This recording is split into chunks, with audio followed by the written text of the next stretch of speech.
Well, what's this then? So there we have it, a conundrum. We can't be moral unless we're free, but to be free, we must also be moral. How does that work exactly? Is there any way out of this seemingly irresolvable contradiction? Well, in today's video, we're going to look at one philosopher's take on this question, namely Immanuel Kant, and stick around until the end because I think his answer is pretty interesting, although I don't think he got it quite right. But first, welcome to the channel. If you're new here, my name is Anonymous. This channel is all about philosophy. We cover everything from ancient Greek philosophy to contemporary analytic philosophy, and everything in between. So if that sounds like your cup of tea, then do us a favor and hit that subscribe button. So let's get into the meat of things. The question of whether freedom is a condition of morality is surprisingly difficult. It is difficult partly because our intuitions about both freedom and morality are somewhat unclear, and partly because there are so many different conceptions of both freedom and morality. When we talk about freedom, we might mean something like the absence of physical constraints, or the ability to do whatever we want when we want to. But even putting aside the various different conceptions of freedom, it's not clear that freedom is required for morality. Consider someone who has no idea of right and wrong, who simply acts on whims and impulses. Would you say that they are free? I think the common intuition would be no. Now consider someone who knows full well what they ought to do but doesn't do it. Would you say that they are free? Again, I think the common intuition would be no. So it seems that the answer to the question of whether freedom is required for morality depends on what we think about freedom. Similarly, when we talk about morality, we might mean something like doing what is right or based on divine command, or based on consequences or in accordance with rules. And again, even putting aside the various different conceptions of morality, it's not clear that morality is required for freedom. Consider someone who knows what they ought to do but doesn't do it. Would you say that they are moral? I think the common intuition would be no. Now consider someone who has no idea of right and wrong, but happens to do what is right. Would you say that they are moral? Again, I think the common intuition would be no. So it seems that the answer to the question of whether morality is required for freedom depends on what we think about morality. So to make progress on the question of whether freedom is required for morality, we need to sort out our intuitions about both freedom and morality. What makes something free, and what makes something moral? Let's start with freedom. It's probably easiest to start with a negative account of freedom. To be free is to lack certain constraints. In particular, to be free is to lack physical constraints. To be physically constrained is to be in a state of dependency. You can't do what you want when you want to. Someone could be holding you down, forcing your limbs and preventing you from moving. In that case, you aren't free. Or you could be physically incapacitated. Your limbs could be broken, your muscles weak and withered, your joints stiff and creaky. In that case, you aren't free. Physical constraints come in various degrees, though. There are some constraints that we are more comfortable with than others.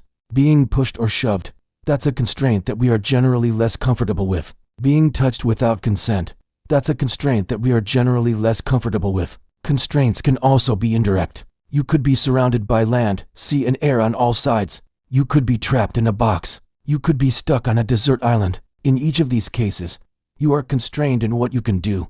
But in each of these cases, you are still freer than the person who is physically held down, physically incapacitated, and in each of these cases, you are still less free than the person who is free to roam around a city, walk through fields, run along beaches, swim in the ocean. Okay, so much for negative constraints. What about positive constraints? A lot of our most important freedoms seem to come from having certain abilities. The ability to speak, to travel, to get a job, to find food. These are abilities that enable us to do what we want, to make our own way in the world. Without these abilities, we would be constrained in what we can do. Yes, but perhaps not as constrained as the person who is physically held down or physically incapacitated.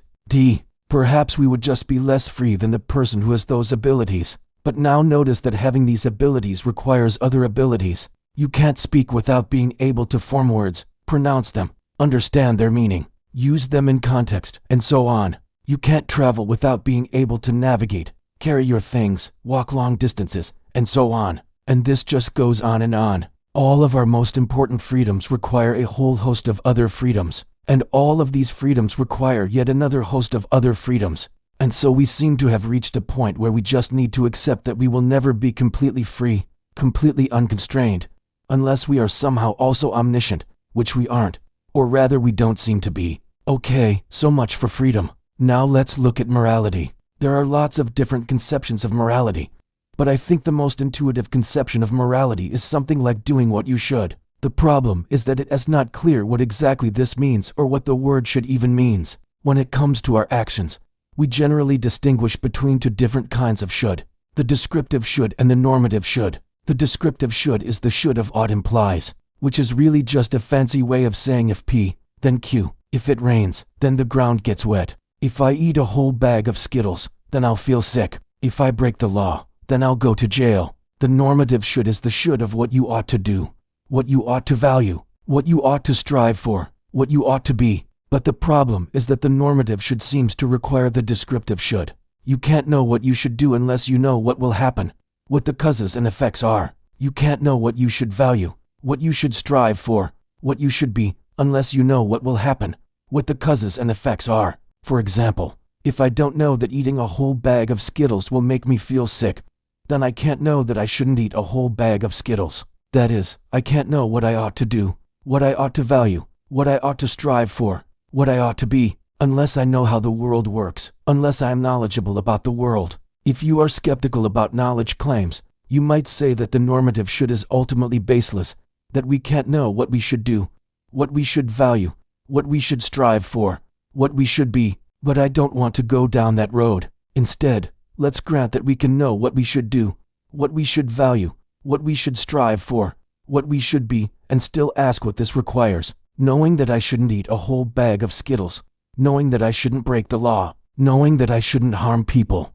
It seems like knowing what I shouldn't do requires me to know what I should do, what I should value, what I should strive for, what I should be. And this seems to require an infinite amount of knowledge. And again, we don't seem to have that. Okay, so we've looked at the freedom and morality separately. Let's now see how they fit together. What does it mean to be free to do what you want? If you can't decide what you want, then it doesn't seem to mean very much. If you are free to do what you want, and you can't decide what you want, then it seems like you aren't free. Similarly, what does it mean to be free if there is nothing you want to do? If you are free to do what you want, and you have nothing that you want to do, then it seems like you aren't free. So it seems like being free to do what you want requires wanting something. But if you want something, then you have desires, and if you have desires, then you aren't free. And if you are free, then you can't have desires because you want nothing. So it seems like freedom and desire are incompatible. Now you might object and say, I thought you were supposed to appeal to human autonomy for your freedom,